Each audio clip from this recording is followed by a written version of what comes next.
Ang dami ng ano. Siya ililipat. Sana mabuhay. At mayroon din kami mga okra. Ang dami na, oh. Diba? Ako na yan ng butas.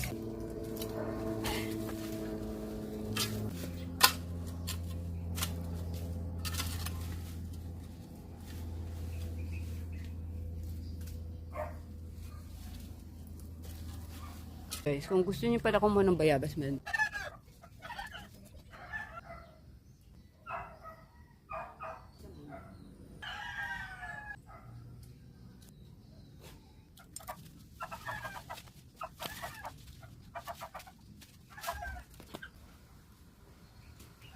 Ayan, o, katulad yan.